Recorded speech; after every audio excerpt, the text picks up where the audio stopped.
গত 8 মাস হয়ে গেল, এখনো নাকি পুলিশ কাজ করতে চায় না। যে পুলিশ আপনাদের অধীনে 8 মাসে কাজ না করে, সেই পুলিশ আপনাদের অধীনে আরো আগামী যত বছরই আপনারা কল্পনা করেন, স্বপ্নে দেখেন, কাজ কিন্তু করবে না।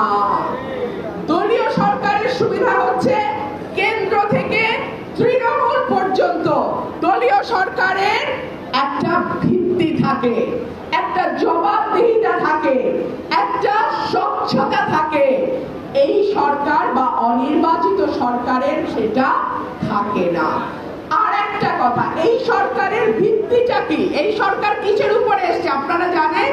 সুপ্রিম কোর্টের একটা আদেশের বলে এই সরকার অন্তর্বর্তী বা মধ্যবর্তী সময়ের জন্য এসছে, ঠিক কিনা?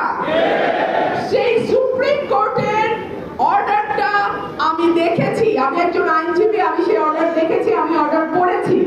বলা হচ্ছে যে এই সরকারটি সাময়িক ভাবে দৈনন্দিন যেই রুটিন ওয়ার্ক সেটা করবার জন্য একটা এমার্জেন্সি বা জরুরি অবস্থার মধ্যে এই সরকারটি দায়িত্ব নিয়েছে। অর্থাৎ এই সরকারের ক্ষমতা এবং এই সরকারের কাজের চৌহদ্দি, কতটুকু কাজ তারা করতে পারবে, এটা কিন্তু খুবই লিমিটেড, খুবই সীমাবদ্ধ। সুতরাং চাইলেই আপনি সব রাষ্ট্রের সিদ্ধান্ত নেবেন, সকল কূটনৈতিক সিদ্ধান্ত নেবেন, সকল রকম দলের ব্যাপারে আপনি আপনার সিদ্ধান্ত দেবেন, সেই ক্ষমতা কিন্তু সুপ্রিম কোর্ট এই সরকারকে দেয় নাই। এই সরকার কেবলমাত্র দুটি নির্বাচিত সরকার বা দুটি রাজনৈতিক সরকারের মধ্যবর্তী বা অন্তর্বর্তী সময়ের জন্য এসেছে।